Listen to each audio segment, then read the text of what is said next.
الحمد لله رب العالمين والصلاة والسلام على سيد المرسلين وعلى آله وأصحابه أجمعين. قال الله تبارك وتعالى في الكلام المجيد والفرقان الحميد: أعوذ بالله من الشيطان الرجيم، بسم الله الرحمن الرحيم. ما كان محمد أبا أحد من رجالكم ولكن رسول الله وخاتم النبيين وكان الله بكل شيء عليم. وقال تعالى: لقد جاءكم رسول من أنفسكم عزيز عليه ما عنتم حريص عليكم بالمؤمنين رؤوف رحيم. وقال النبي صلى الله عليه وسلم: لا يؤمن أحدكم حتى أكون أحب إليه من والده وولده والناس أجمعين. وقال النبي صلى الله عليه وسلم: لا يؤمن أحدكم حتى يكون هواه تبعا لما جئت به. صدق الله العظيم وصدق رسوله النبي الكريم ونحن على ذلك من الشاهدين والشاكرين والحمد لله رب العالمين. محترم و مکرم حضرات علماء کرام اور ایمان والے بھائیوں، بہت بڑی خوشی اور مسرت کا مقام ہے کہ آپ حضرات نے مسلسل کئی دنوں سے آپ کے گاؤں کی مختلف مساجد میں جناب نبی اکرم صلی اللہ علیہ وسلم کی سیرت مبارکہ کے مختلف پہلوؤں سے، مختلف عنوانات سے مختلف حضرات علماء کرام کے بیانات کو سنا. دوستوں اور بزرگوں، قرآن کریم میں اللہ تبارک و تعالیٰ نے خود اپنے پاک حبیب صلی اللہ علیہ وسلم کا جو مقام ذکر فرمایا ہے، کسی اور نبی، کسی اور رسول اور کسی فرشتے کا وہ مقام اللہ پاک نے اپنی پاک کتاب میں ذکر نہیں فرمایا جتنا کہ جناب نبی اکرم صلی اللہ علیہ وسلم کے فضائل کو ذکر فرمایا، بلکہ خود ایک آیت کریمہ میں فرمایا: ان اللہ وملائکتہ یصلون علی النبی یا ایھا الذین آمنوا صلوا علیہ وسلموا تسلیما. کہ اللہ تبارک و تعالیٰ اور اس کے فرشتے رحمت اور خصوصی توجہ فرماتے ہیں اپنے پاک حبیب صلی اللہ علیہ وسلم کے اوپر. تو اے ایمان والو، تم بھی درود پڑھو جناب نبی اکرم صلی اللہ علیہ وسلم کی ذات گرامی کو. یہ مقام اور یہ مرتبہ کہ اللہ پاک خود ان اللہ وملائکتہ یصلون علی النبی، کہ اللہ پاک اور اس کے فرشتے جناب نبی اکرم صلی اللہ علیہ وسلم پر اللہ پاک کی توجہ اور عنایات ہو، فرشتوں کی رحمت کی دعائیں ہو، اس سے بڑھ کر اور کیا فضیلت ہو سکتی. ایک آیت کریمہ میں ارشاد فرمایا: لقد من اللہ علی المؤمنین. اللہ پاک نے احسان فرمایا ایمان والوں. عجیب جملہ ہے، من اللہ. اللہ پاک نے ساری انسانیت کے اوپر رحم فرمایا اور اپنے پاک حبیب صلی اللہ علیہ وسلم کو اس دنیا میں رحمت للعالمین بنا کر بھیجا. کچھ لوگوں نے آپ صلی اللہ علیہ وسلم کے متعلق بکواس کی. اللہ پاک نے فرمایا: انک لعلی خلق عظیم. آپ نعوذ باللہ مجنون اور پاگل نہیں ہیں. اللہ پاک کی طرف سے آپ تو اخلاق کے اعلیٰ مقام پر ہے جس مقام پر کوئی پہنچ نہیں سکتا. اتنا بڑا مقام اللہ پاک نے آپ صلی اللہ علیہ وسلم کو عطا فرمایا. آپ کے سامنے آیت پڑھی: لقد جاءکم رسول من انفسکم. اللہ پاک کی طرف سے تمہارے لیے ایک رسول تشریف لائے. انسانوں میں ہی سے اللہ پاک نے ان کو بھیجا. وَلَوْ جَعَلْنَاهُ مَلَكًا لَجَعَلْنَاهُ. اللہ پاک نے ایک جگہ پر مشرکین نے اعتراض کیا کہ اللہ پاک ایک انسان کو اپنی طرف سے رسول اور نبی بنا کر بھیجتے ہیں، اللہ پاک چاہتے تو کسی فرشتے کو بھیجتے. اللہ پاک فرماتے ہیں کہ اگر کسی فرشتے کو بھی بھیجتے تو تمہارا اور ان کا جوڑ نہ ہوتا، اس لیے ان کو بھی انسانی شکل ہی میں بھیجتے. تو اللہ پاک نے من انفسکم فرمایا. اللہ پاک کا یہ احسان ہے کہ ہمیں بشریت میں اللہ تبارک تعالیٰ نے آپ صلی اللہ علیہ وسلم کو بھیجا تاکہ آپ صلی اللہ علیہ وسلم کی زندگی ہم سب کے لیے اسوا اور نمونہ بن جائے۔ قرآن کریم نے یہ چیلنج فرمایا کہ اللہ تبارک تعالیٰ نے آپ صلی اللہ علیہ وسلم کی زندگی کو اسوا، نمونہ، آئیڈیل اور آدرش زندگی کے لیے آپ صلی اللہ علیہ وسلم کا انتخاب فرمایا، اور دوسرے انبیاء کرام علیہ السلام کو بھی بھیجا، لیکن وہ کسی زمانے کے لیے، وہ کسی علاقے کے لیے، جبکہ آپ صلی اللہ علیہ وسلم کو ارشاد فرمایا کافۃ للناس بشیرا ونذیرا، ساری انسانیت کے لیے اللہ پاک نے آپ کو بشیر اور نذیر بنا کر بھیجا، بشارت دینے والے بھی ہیں اور گناہ کرنے والے، نافرمانی کرنے والوں کو ڈرانے والے بھی۔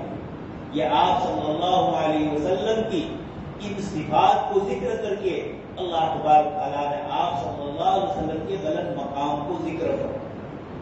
اسی کے ساتھ جو آیت میں نے آپ کے سامنے پڑھی، اللہ پاک نے یہ ارشاد فرمایا ما کان محمد ابا احد من رجالکم، کہ حضرت محمد رسول اللہ صلی اللہ علیہ وسلم تم میں سے کسی مرد کے باپ نہیں، ولکن رسول اللہ، لیکن وہ اللہ کے رسول ہے، وہ خاتم النبیین، اور انبیاء کرام علیہ السلام کی نبوت کو ختم فرمانے والے۔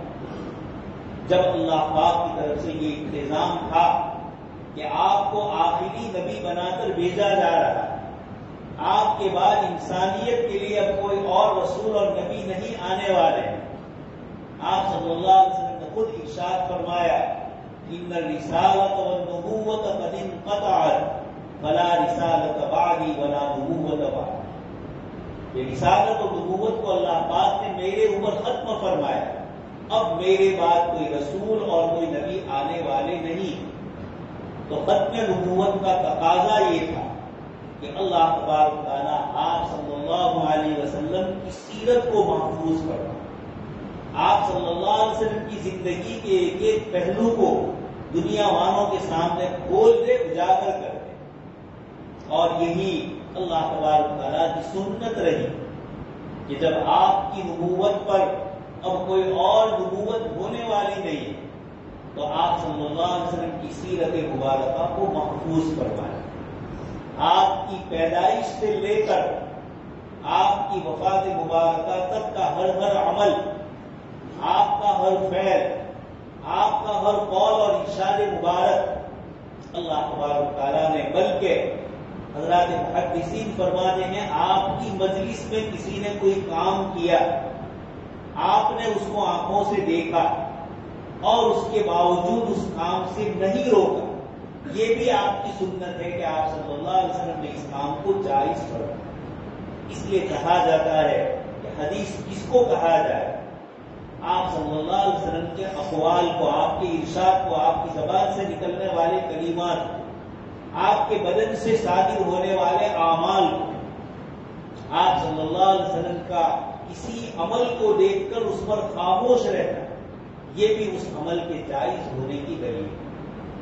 یہ اللہ تبارک تعالیٰ نے آپ صلی اللہ علیہ وسلم کی سیرت کے ان تینوں پہلوؤں کو اور ان تینوں طبقوں کو ہمارے سامنے اللہ پاک نے محفوظ کر دیا۔ اس لیے اللہ پاک چیلنج فرماتے ہیں کہ قد کان لکم اسوۃ حسنہ، ایک طرف فرمایا حضرت ابراہیم علیہ السلام کی زندگی تمہارے لیے اسوا اور نمونہ ہے، لیکن وہ ایک چیز ہے، حضرت ابراہیم علیہ السلام نے توحید کو بلند فرمایا، شرک اور کفر کی برائی اور مذمت بیان فرمایا۔ حضرت ابراہیم علیہ السلام نے سب کے سامنے کفر اور شرک سے اپنی دوری ہونے کا، اپنے دور ہونے کا اور اپنے سے اس کا کوئی تعلق نہ ہونا، حضرت ابراہیم علیہ السلام نے اس کو واضح فرمایا قد کانت لکم اسوۃ حسنۃ فی ابراہیم والذین معہ اذ قالوا لقومہم انا براء منکم، جن کی تم عبادت کرتے ہو، جن کو تم نفع نقصان کا مالک سمجھتے ہو، ان سب سے میں اپنے آپ کو الگ کرتا ہوں، الا الذی فطرنی فانہ سیہدین، اللہ پاک کی ذات جس نے مجھے پیدا کیا وہی میری رہنمائی کرے. لیکن جب آپ صلی اللہ علیہ وسلم کا تذکرہ ہوا تو اللہ پاک نے یہ ارشاد فرمایا لقد کان لکم فی رسول اللہ اسوۃ حسنہ. تمہارے لیے اللہ کے رسول صلی اللہ علیہ وسلم کی زندگی میں ایک بہترین نمونہ. یہ اللہ پاک کی طرف سے جب آپ کی نبوت کو ختم فرمایا، جب اس کا دعویٰ کیا گیا کہ ما کان محمد ابا احد من الرجال، کہ اللہ کے نبی صلی اللہ علیہ وسلم پر نبوت کو ختم فرمایا، اس کی دلیل کے طور پر یہ فرمایا کہ اب ہم نے ان کی زندگی کو ایسا محفوظ کر دیا کہ اب تمہارے لیے اور کسی کی زندگی کو یاد رکھنے کی ضرورت نہیں رہے گی. ختم نبوت تقاضا کرتی ہے جناب نبی اکرم صلی اللہ علیہ وسلم کی سیرت کو مکمل کھول دے. اس لیے اللہ تبارک تعالیٰ نے آپ کی زندگی کے ہر پہلو کو ہمارے سامنے اس طریقے سے کھول دیا اور اس طریقے سے واضح کر دیا کہ آپ صلی اللہ علیہ وسلم نے خود ارشاد فرمایا ان ھذا صراطی مستقیما فاتبعوہ ولا تتفرقوا. میں جس راستے کو لے کر آیا یہ صراط مستقیم ہے، سیدھا راستہ. قل ھذہ سبیلی ادعو الی اللہ علی بصیرۃ انا ومن اتبعني. اللہ پاک ارشاد فرماتے ہیں کہ ہمارے حبیب پاک صلی اللہ علیہ وسلم آپ یہ فرما دیجئے ھذہ سبیلی، جس راستے کو قرآن کریم کو اور وحی غیر مطلوع احادیث مبارکہ اس کو لے کر جو میں آیا ہوں یہ میرا راستہ ہے علی بصیرۃ انا ومن اتبعني، بالکل صاف اور واضح. اور اپنے اس دعوی نبوت کے ساتھ اس دعوت کو جو لے کر میں آیا ہوں علی بصیرۃ انا ومن اتبعني، مکمل اطمینان ہے، مکمل سکون ہے، کوئی شک اور شبے کی اس میں گنجائش نہیں ہے. علی بصیرۃ ایک ہوتی ہے عربی زبان میں بصارت کا لفظ، آنکھوں سے دیکھنے کو کہا جاتا ہے بصارت، اور دل اور دماغ سے دیکھنے کو کہا جاتا ہے بصیرت. اللہ تبارک و رسول صلی اللہ علیہ وسلم فرماتے ہیں دل اور دماغ کی حاضری کے ساتھ میں تمہیں کہہ رہا ہوں علی بصیرۃ انا ومن اتبعني، جس راستے کو لے کر میں اور میری اتباع کرنے والے میرے صحابہ کرام ہے، آپ فرما دیجئے کہ اس راستے میں کوئی گڑبڑ نہیں. آپ صلی اللہ علیہ وسلم نے ارشاد فرمایا بعثت بالحنفیۃ السمحا، اللہ پاک نے مجھے صاف اور واضح دین لے کر بھیجا. لیلھا کنہارھا، جس کی رات دن کی طرح روشن ہے. رات میں اندھیرا ہوتا ہے. دنیا کے بہت سارے مذاہب ہیں، بہت سارے انسانوں کے بنائے ہوئے مذاہب، آسمانی مذاہب میں بھی انسانوں نے اپنی طرف سے تبدیلی کر دی. یحرفون الکلم عن مواضعہ، اللہ پاک قرآن کریم میں ارشاد فرماتے ہیں کہ یہود اور نصارہ نے آسمانی کتابیں تورات اور انجیل کے اندر اپنی طرف سے ہیر پھیر کر دی، آگے پیچھے کر دیا، کچھ کو کاٹ دیا، کچھ کو اپنی طرف سے بڑھا دیا. آپ صلی اللہ علیہ وسلم کے سامنے یہودیوں کا ایک کیس آیا جس میں ایک مرد اور عورت نے غلط کاری کی تھی. آپ صلی اللہ علیہ وسلم نے فرمایا تمہاری کتاب میں اس کا کیا حکم ہے؟ انہوں نے کہا کہ اس کو گدھے پر بٹھا کر اس کا چہرہ دونوں کا کالا کر کے دونوں کو گاؤں میں پھرا دیا. تورات وہاں پڑی ہوئی. اللہ کے رسول صلی اللہ علیہ وسلم کے سامنے یہود کے ایک بہت بڑے عالم اور عالم کے بیٹے حضرت عبداللہ ابن سلام رضی اللہ تعالیٰ عنہ موجود ہے، اور وہ یہودی عالم اس پر انگلی رکھ دیتا ہے، جو اصل سزا تورات میں لکھی ہوئی تھی اس پر انگلی رکھ دیتا ہے اور آگے پیچھے کا کر لیتا ہے. حضرت عبداللہ ابن سلام رضی اللہ تعالیٰ عنہ نے فرمایا کہ اس نے انگلی رکھی ہے، وہی رجم اور وہی سزا وہاں موجود. یہ اللہ کے نبی صلی اللہ علیہ وسلم کو معلوم تھا کہ انہوں نے اپنی طرف سے اس طرح تبدیلی کر دی. قرآن کریم کے متعلق اللہ تبارک و تعالیٰ نے آپ کی تعلیم کو قیامت تک محفوظ رکھنی تھی اور ساری انسانیت کے لیے محفوظ رکھنی تھی، ہر زمان اور مکان کے لیے. تو اللہ تبارک و تعالیٰ نے آپ صلی اللہ علیہ وسلم سے فرمایا کہ آپ خود یہ فرمائیے کہ مجھے یہ طاقت نہیں ہے کہ اللہ پاک کے اس کلام میں اپنی طرف سے تبدیلی کروں، کوئی چیز آگے پیچھے کروں، مجھے اس کی اجازت نہیں۔ ایک اور جگہ فرمایا وَلَوْ تَقَوَّلَ عَلَيْنَا بَعْضَ الْأَقَاوِيلِ لَأَخَذْنَا مِنْهُ بِالْيَمِينِ۔ اللہ پاک فرماتے ہیں کہ اگر ہمارے حبیب صلی اللہ علیہ وسلم اپنی طرف سے کوئی بات کہتے لَأَخَذْنَاهُ بِالْيَمِينِ، تو ہم داہنا ہاتھ پکڑتے یا داہنے ہاتھ سے پکڑتے، اور پھر اس کے بعد آگے ذکر کرتے۔ آپ صلی اللہ علیہ وسلم کی آپ کا لایا ہوا قرآن یہ بھی اللہ پاک نے محفوظ رکھا، اور آپ صلی اللہ علیہ وسلم کے جو ارشادات، آپ کا جو عمل ہے، اللہ تبارک تعالیٰ نے اس کو اس طریقے سے محفوظ رکھا کہ اللہ پاک نے محدثین کی ایک بہت بڑی جماعت پیدا کی، صحابہ کرام کی ایک بڑی جماعت تھی، جن سے سننے والے دوسرے حضرات تھے، ان سے سننے والے اس طریقے سے 4 لاکھ آدمی وہ ہے جنہوں نے آپ صلی اللہ علیہ وسلم کے احادیث کو جمع کرنے میں، کسی سے لینے میں، کسی کو پہنچانے میں، انہوں نے جو اللہ پاک کی طرف سے ایک واسطہ بن کر یہ مدد فرمائی، اللہ پاک نے ان 4 لاکھ آدمیوں کی زندگی محفوظ فرمائی۔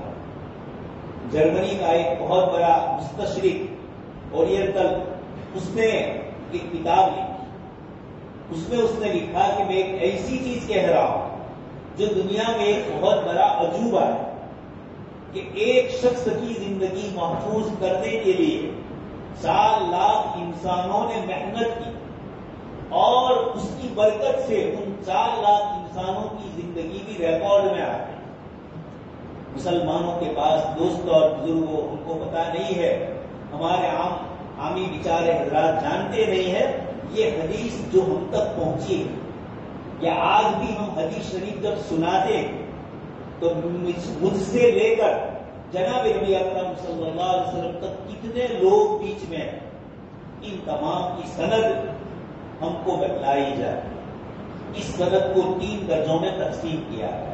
آپ بخاری شریف دکھائیں گے، امام بخاری فرمائیں گے مجھ سے فلانے نے سنا، فلانے نے مجھ کو سنایا، انہوں نے فلانے سے سنا، انہوں نے فلانے سے، اور اس طرح جناب نبی اکرم صلی اللہ علیہ وسلم تک یہ پوری سند پہنچتی۔ امام بخاری سے لے کر شاہ ولی اللہ اور دوسرے محدثین تک سند کیا ہے یہ بھی لوگوں کو معلوم ہے، علماء کرام کو۔ حضرت شاہ ولی اللہ نے اپنی کتابوں میں اس سند کو لکھا، اور مجھ سے لے کر شاہ ولی اللہ رحمۃ اللہ علیہ تک، یہ ہندوستان کے محدث ہے اس لیے ان کا نام لیا جاتا ہے، ان سے مجھ سے لے کر شاہ ولی اللہ تک کتنے لوگوں نے سنا، یہ پورا ریکارڈ ہمارے پاس محفوظ ہے۔ کوئی بھی عالم جب بھی آپ کو کوئی روایت سنائے گا حدیث شریف کی کتابوں سے، تو اگر وہ صحیح سند والی اور صحیح حدیث ہے تو اس کی پوری سند آپ تک معلوم ہو جائے۔ اس لیے محدثین نے سند والی صحیح روایتوں کو الگ کیا، اور ضعیف روایتوں کو جس میں سند میں ذرا بھی گڑبڑ آ گئی اس کو الگ کر کے، حضرت عبد الملک ابن مروان مسلمانوں کا بادشاہ، ایک صاحب اس کے دربار میں آئے اور آ کر اس نے کہا کہ میں نے بہت ساری حدیثوں میں گڑبڑ کر دی، ادھر کا ادھر، ادھر کا ادھر کر دیا، یعنی میں حدیث شریف کو جھوٹی طریقے سے کرتا ہوں۔ عبد الملک ابن مروان نے کہا کہ اس کو پکڑو اور کوڑے مارو، اور اس کو بتلاؤ کہ ہمارے پاس محدثین کی ایک جماعت موجود ہے، اکابر تابعین کی جماعت موجود ہے، اور تبع تابعین کی جماعت موجود ہے، اور بھی ایک دوسرے بادشاہ کے دربار میں بات آئی تو انہوں نے کہا ہمارے پاس یحییٰ ابن معین ہے، سفیان ابن عیینہ ہے، سفیان ثوری ہے، یہ وہ محدثین عبداللہ ابن مبارک ہے کہ تمہاری ہر گڑی ہوئی روایت کو بھی اور ہر لفظ کو جو تم نے کاٹ دیا ہوگا ان سب کو ہمارے سامنے کھول کر بتلایا۔ ایسے محدثین موجود، مجھے آپ کو بتلانا ہے کہ یہ دین مجھے اور آپ کو جو ملا ہے، اللہ پاک نے اپنے پاک کلام کی حفاظت کا تو خود وعدہ فرمایا، اور اپنے پیارے رسول صلی اللہ علیہ وسلم کی زندگی کو اسوہ اور نمونہ بنایا، اور ہمیں چیلنج کیا کہ نبی کی زندگی تمہارے لیے نمونہ ہے، جب نمونہ ہے تو وہ زندگی محفوظ ہوگی، تبھی تو عمل کر سکیں۔ گویا اسی میں